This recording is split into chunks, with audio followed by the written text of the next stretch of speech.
Welcome to Neighborhood Narratives, where we spotlight local authors, their stories, their voice, and their creative journeys behind their work.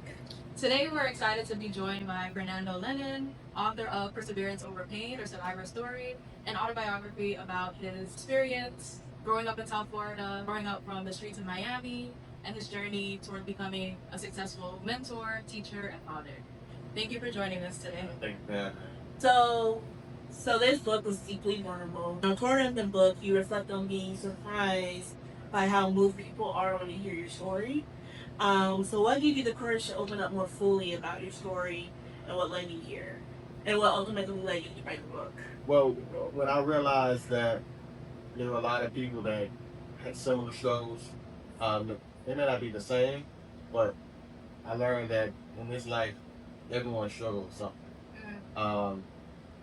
What we maybe deem as minor to me and you may be something significant to someone else.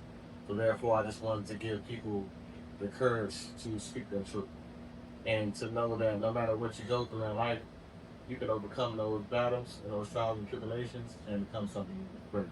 That really comes through, especially when you describe it in the book, like your role as a teacher and a mentor. For me, one of the things that I kind of related to with your story early on was how there were a lot of moments in the story where you suppressed a lot of the experiences that you were going through, your feelings in general, because there's a common conception like in Black households, like what happens in the house stays in the house.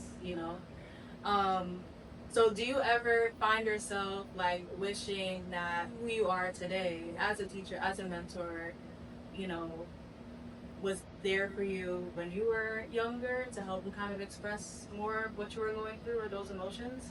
Yeah, most definitely. I wish there was someone that I could lean on in my times of trouble. This may sound strange, but after a while you're used to it.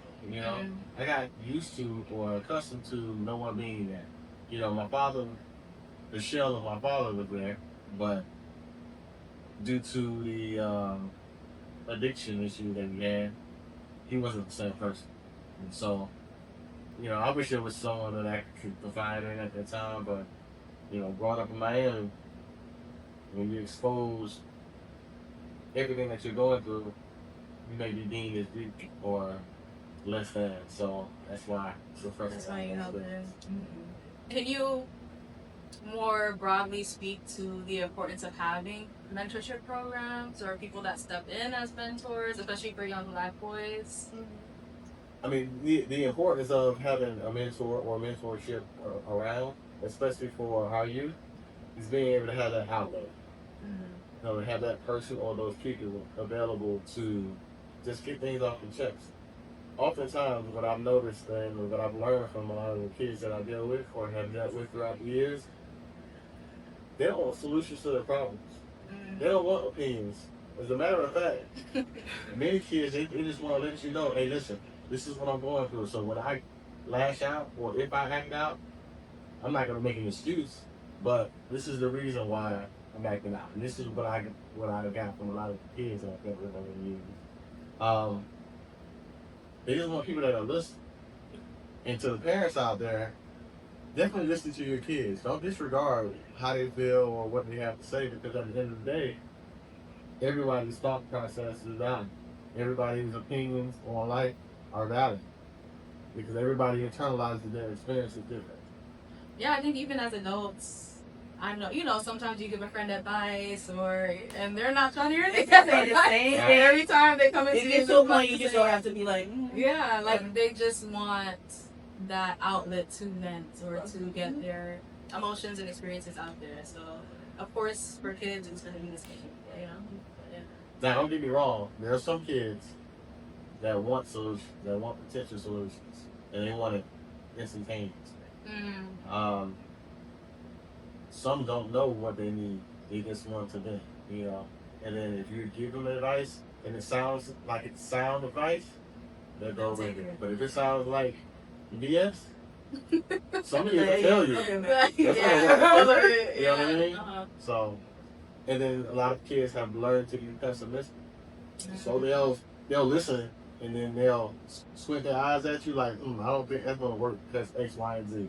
when in doubt, mentor. Okay. When in doubt, listen to your kids. As a matter of fact, outside of parents, if you're an aunt or an uncle or big brother or big sister, listen to your siblings or listen to those around you because you never know who may need help. That's true. You know, and I've learned that being an educator since 2007 that many kids act out because they want help.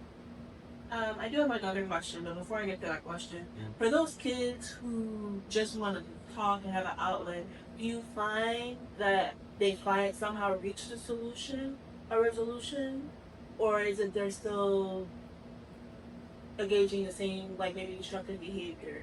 Like just having that listening, consistent listening ear allows them to find a resolution. It's a mixed bag. Okay.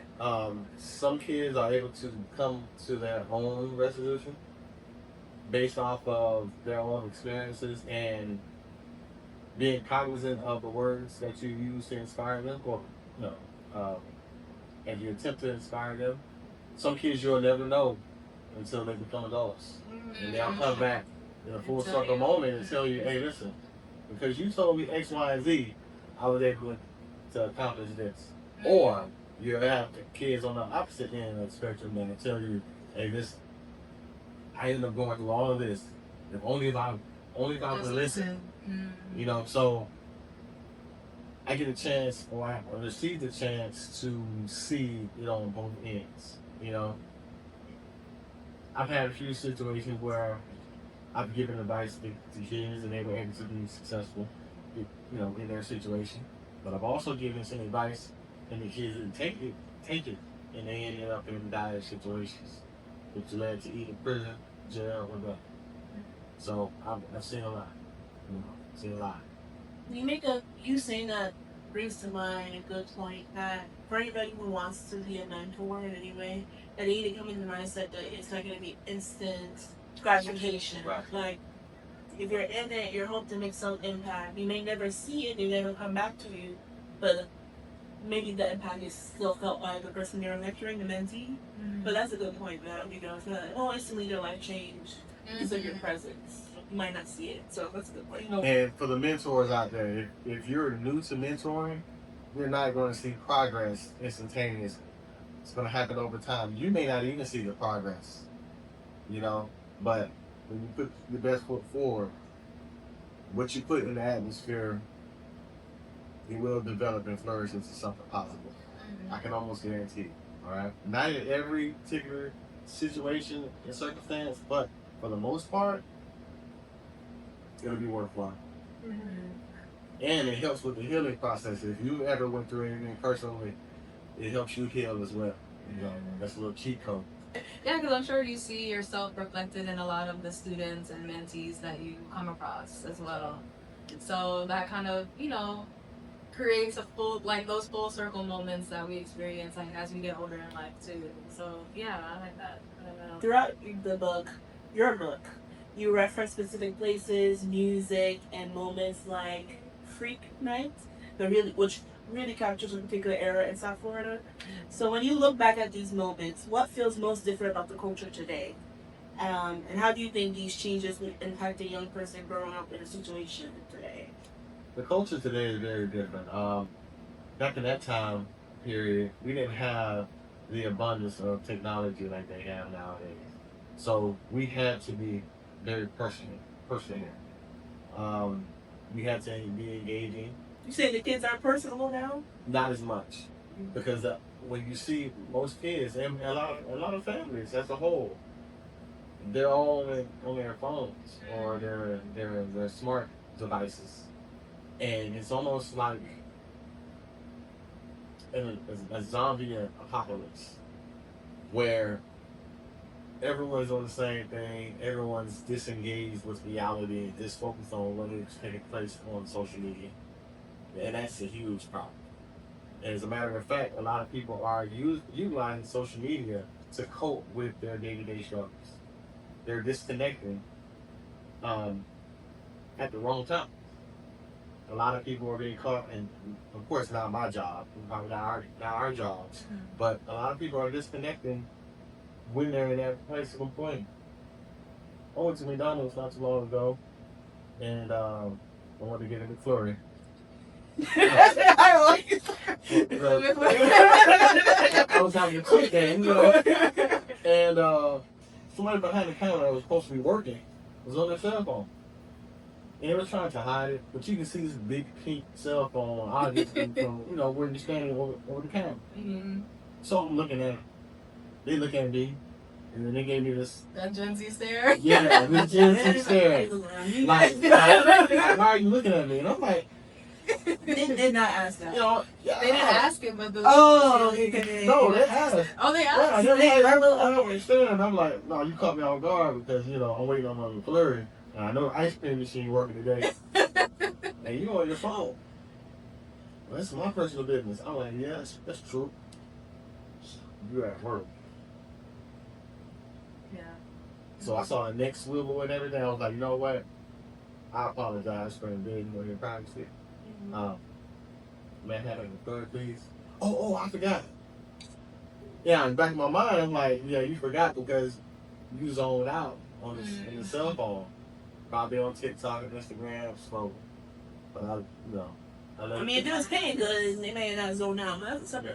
Yeah. Right. Yeah. I mean, and you know, even throughout the book, back then you had to find ways to entertain yourself. You were doing pranks, like on the family in school, and it's like, you know, there's levels to pranks, but I do see a lot how we disappear, like in our homes, And also become hyper visible at the same time.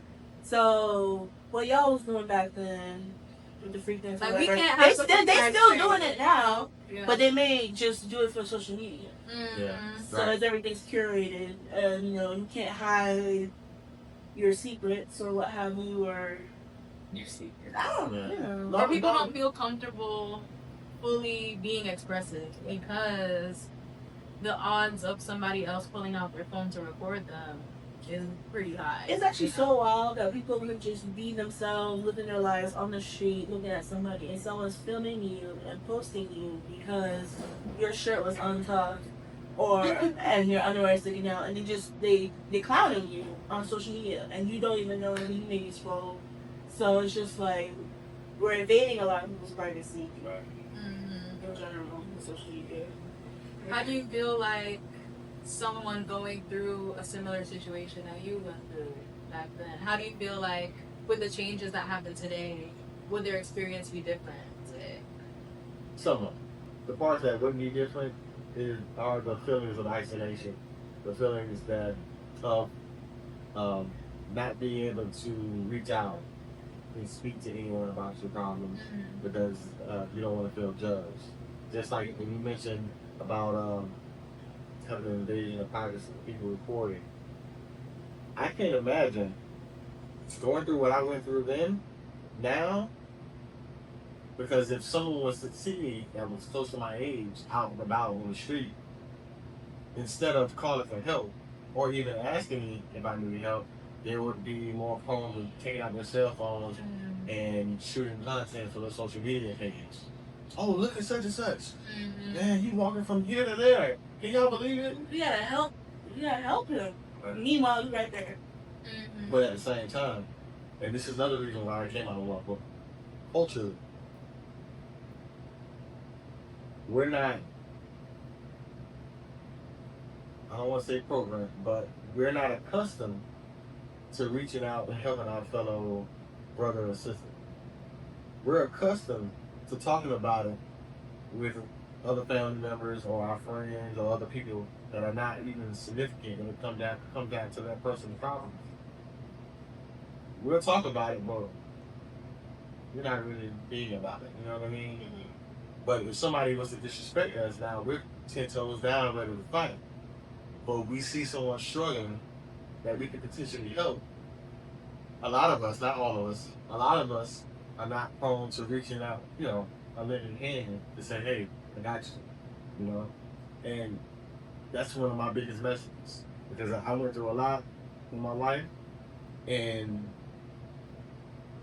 there was always someone behind the scenes that either had the opportunity to help or that eventually helped and ended up helping me become who I am.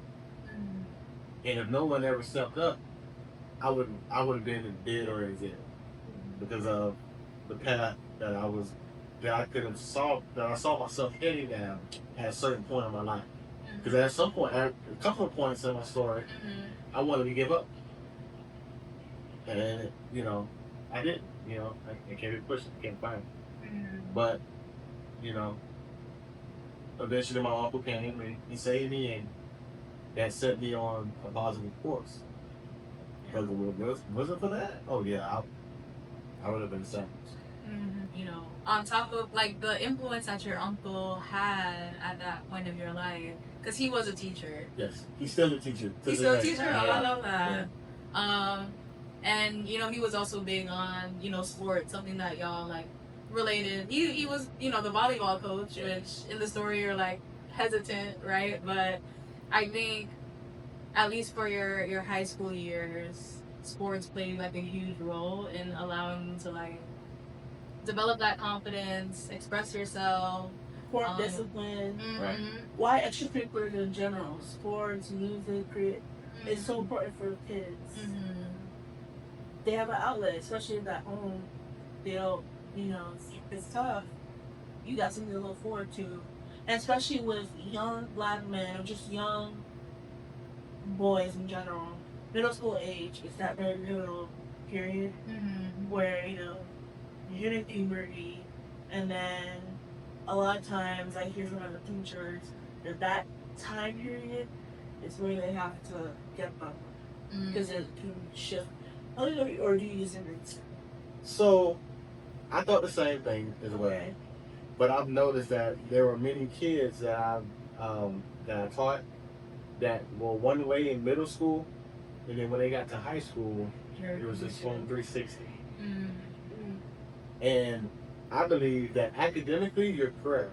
The saying is correct about middle school being pivotal. Academically. Okay. Academically, yes, you're correct. That's a pivotal time in any and every kid's life. But socially, high school. High school. That 9th and 10th, those 9th and 10th grade years are very important socially. Because I've seen some of the best kids, all advanced classes, IB schools, go from being the biggest and brightest to going to high school and feeling like they're Tupac. All of a sudden you see them, it's like, wow, who are you? You got a 4.5 in middle school, now you got a 1.2, and you have this whole mantra or persona that's in contrast from how you used to be, and in contrast to your family dynamics. So, but they're chasing an identity. They're chasing what they're being exposed to on social media a lot as well. Now, many of them, they're chasing what they see in their communities. And that's why when you mentioned their outlets, their extracurricular outlets, in certain areas, the two things that they see that are obtainable are athletics and music. Yeah. There's an influx, and there's always been an influx of kids chasing one or the other. Even me, my uncle say I wasn't in the hood when I lived with him, but before that, when I was growing up in it, music and sports were attractive to me. No matter what I was going through, no matter where I was sleeping, where I was eating out of, sports and music always seemed like an outlet. Listening to certain songs would take me somewhere spiritual. Playing certain sports would take me somewhere temporary. When the sports stopped, now it's time to go back to reality. Once I hit stop on a cassette player, were you more alive and walking? I know it's Okay. I had my own. Okay. So we had Walkmans that used cassette tapes. Once I hit that stop button, I was back to reality. I was real big on Bone Thugs and Harmony, like I mentioned in my book. So when I was listening to the music, it would take me somewhere. You know what I mean? Sometimes it would take me somewhere positive, but most of the time it took me somewhere negative. That's why I tell anybody that I come in contact with that music is very, very spiritual. Mm-hmm. No matter what genre of music you listen to, it's a spiritual experience because they're preaching to you. Yeah. You know what I mean? So those are my outlets. And I've noticed that a lot of the students that I've come in contact with over the years, they have the same outlets or similar outlets. Also, the drug use, alcohol use, those are deemed as outlets because it takes the pain away temporarily. You know. Was writing, I mean, you're author now. Mm-hmm. If writing was an outlet for you when you were younger, when did it become an outlet? It became an outlet when I was in the latter part of my college years. So my junior, senior years in college, that became my outlet as far as jotting down my feelings. Now, right? I used to write my raps. I started writing raps in high school. Some of it was an outlet. It was out of rage. I'm gonna say that. Some of it, if you were to hear some of the Drop something right now. and, it was definitely an outlet, but it was a lot of rage involved. When I got to college, that rage was magnified because I started going to the studio. I started, making music. And then when I started having different experiences in college, it went from rage to being hypersexualized. Most of it was an outlet, but a lot of it was based on experiences at a certain time. There's a lot of foolishness in high school. I was just making up stuff as I went along, and based off of the rage that I experienced when I was younger, and a lot of things that I had bottled up. I was just writing words, with a lot of chaos, anarchy, and words. What messages do you hope readers, especially those facing similar struggles, gain or take away from your story? The main message is not to give up. Don't give up on those that you depend on as well. I know things can look bleak. Continue to pray no matter what. In my book, I question God. As a matter of fact, I question God a lot. And He showed me some things that I didn't really realize what He was taking me through. He was allowing me to go through everything I went through to get to this point. To get to the point where when I went into the classroom, I was able to see myself in the kids. I was able to be relatable. Because oftentimes, teachers don't seem to be relatable in the eyes of their students. So I have messages for everybody. I have messages for parents in there to be cognizant and mindful of the things that you do and say around your kids. Even being cognizant of the things that you do when your kids are not around, because oftentimes our kids pay for the things that we've done and the things that we're engaged in. They either pay for it directly or indirectly. And the message to family members that have family that are struggling with addiction of any sort, get involved. All right, definitely get involved, because that hesitancy, someone could be paying the price of their sins or of their misdeeds, either directly or indirectly. And to the kids that are struggling out there, to the teenagers that are struggling, keep fighting. And when I say fighting, I don't mean physically fighting, but keep believing that you can be something greater than what you currently are. Because I do. I've been there. And it takes help. It takes guidance. It takes prayer. It definitely takes faith. So beyond the writing itself, the purpose of our initiative is to also encourage local authors or aspiring writers to become authors. So now that you've been through the process of writing a book and publishing a book, what advice would you give to someone out there who has a story, who might be hesitant about writing their story, putting out their story, or any tips when it comes to physically publishing your book? Well, the first step that I have is to pace yourself, because it can be an overwhelming experience depending upon what you're writing. Especially when it comes down to nonfiction, right? It can be very overwhelming emotionally. Uh, what I end up doing is I end up creating a timeline of events. As you see, I took the unorthodox route of creating all the sections of my book, and they're in numerical order by year. Also, don't get overwhelmed with publishing aspect of it as well. I was overwhelmed at a certain point, but I was blessed enough to find a company that was able to help me with the editing and the cover art pro bono. Raw Riot Publishing is the place to go if you're struggling with coming up with your own material, with the editing process, with the book cover designs. They definitely can help out as much as they can. They have a team of editors that edit pro bono as well. Oh, thank you for sharing that. And then also, um, if if you're hesitant out there to come up with your own memoir based on your life, don't, because at the end of the day, speaking from experience, no matter what your family or your friends may think, your story can potentially save someone's life. I'm getting a lot of that from the feedback that I'm receiving, that it's helping people to think about their circumstances and their situations in another life. Yeah, I faced some backlash from my family. Certain family members. Certain family members I haven't spoken to yet, and are waiting to speak to, and I know that they will come. And a couple of family members I've spoken to, and they've had questions about certain things that I mentioned, but I tell them, listen, everything that's in my book impacted me, and I talk about how they impacted me.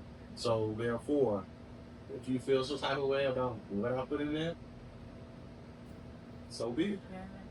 You bring that up makes me think. You know, your father passed at the end of the book. You know, the experience you mentioned.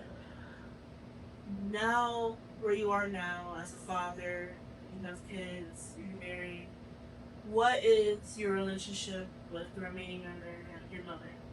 Leading up to the day I published the book, certain conversations she would never have. I don't know if it, well, at that time, I didn't know if it was due to any potential pain or denial of the things that I went through. Because before I released this book, she was unaware that I went through what I went through with my father on the street. So I went to her house, and my sister, well, I guess she'll find out now, but my sister knew why I was coming over there.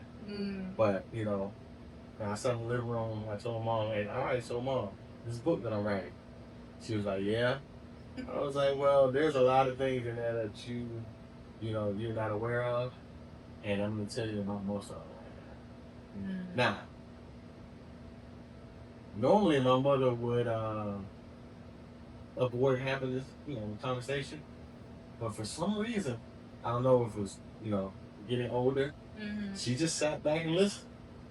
So I told her, a lot of things that I went through, and at the very end, I told her the biggest thing that troubled me the most out of everything that I went through was the fact that no one ever took the time to say I'm sorry. No one ever took the time to say, hey, you know what? I wish I could have intervened earlier, or I should have intervened earlier, or I messed up, or my bad for X, Y, and Z. She didn't say a word. Even after that? She didn't say a word. Was she just processing? So I told her everything I had to tell her. Eventually I left, and she called me the next morning during her break from work, and she said, "Listen, I don't want you to feel like I was disregarding what you were telling me. I was just processing." And when she said that, it made sense. I'm like, yeah. And I told her, I was like, well, I can imagine how how you were processing everything. It's a lot of information I told you. And I've never been a mother. I will never be a mother. But I can imagine how you're feeling, or how you were feeling when I was telling you everything I'm telling you. So she was like, yeah, I don't want to seem like I disregarded what you were telling me, but it was just a lot. It was a lot of information. And I heard you. You know, I just want to let you know I heard you. And when you told me that no one ever apologized to you, that hit my heart. So, you know, I'm listening. And 'cause I have a big problem with interjecting when people talk. You know, my wife told me that's one of my biggest issues. So I was just listening, and I wanted to say something, but I was like, you know what, let me get that right now, her moment, you know, it's just for her, you know. So she said, sorry, I love you, and sorry. And when she said that, it felt like the weight of the world was lifted off my shoulders. I think that's one of the things I was waiting for my entire life, to hear not only just someone, but hear my mother say I'm sorry. After everything that I went through and everything that I saw and everything I experienced, I was like, okay, let's go. Yeah. I was like, let's go. I'm so glad you got that moment of, I can imagine it was a healing moment. Yeah. And, you know, there's a lot of people walking around still waiting for that sorry from their parent to heal that child wound. So to get that is such a blessing for her to reflect and see what her role in your story played, and that she said sorry. So I gather that put y'all in a better footing, a better relationship, say? Or it's still a work in progress? Still a work in progress. Okay. Still a work in progress. We're similar. My mother and I are very similar. And I'm noticing that at this big old age of 44, you know what I mean? She's stubborn and I'm stubborn. But she knows I love her, you know what I mean? And I know she loves me. And if we could go back and do it all over again, there will be some things that will change, hopefully. But at the end of the day, I would have still, and it may sound crazy, but I still would have chosen to go with my father when she decided to leave, because until this day, I still feel like if I wasn't with him, he would have died back then.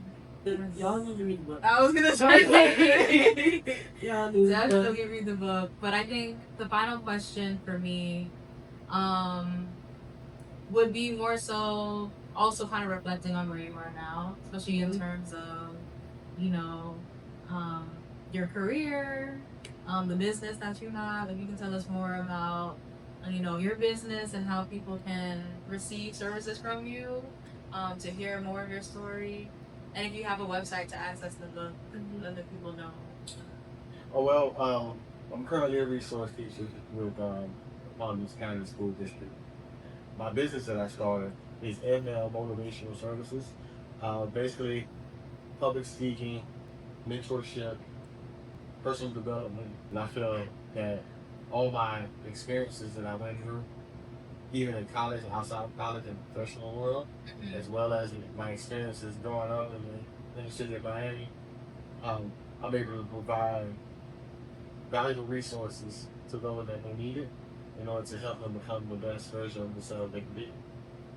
But my main motivation right now is making sure I get a book in everyone's hands all over the world, not just the Tri-County area, because I believe that this is step one.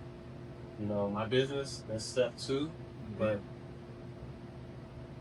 this motivation here, this is what I see, this is what I call it. But this motivation here can help a lot of people. Yeah. There's a lot of people struggling, you know.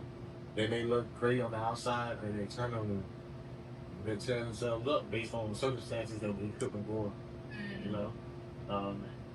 But then there's also people that are in circumstances that they have control over, but they just don't know what to do next.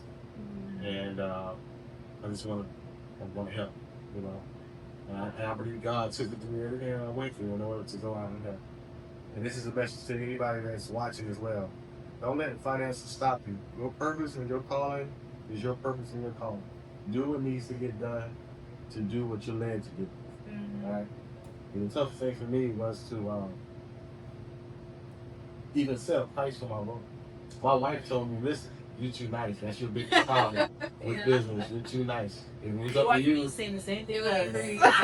and she said, if it was up to you, you would just pay out of your own pocket and just give everybody a book. I'm like, yeah, I would, because I believe that people need this, you know. And I have a hard time placing a price tag on something that God took me through in order to get to a certain point. and also things that can help people. Mm-hmm. I'm real big on helping people. And my uncle set that in motion because of all the things that I witnessed him do. Understand? Mm-hmm. Do you have a website for your book? F Lennon LENNON squaresite.com. You can also get it from our bookshop at Fargo Editions. Yeah, but thank you so much for joining us today. We really appreciate you writing your story and sharing your story with us. Look out for more interviews.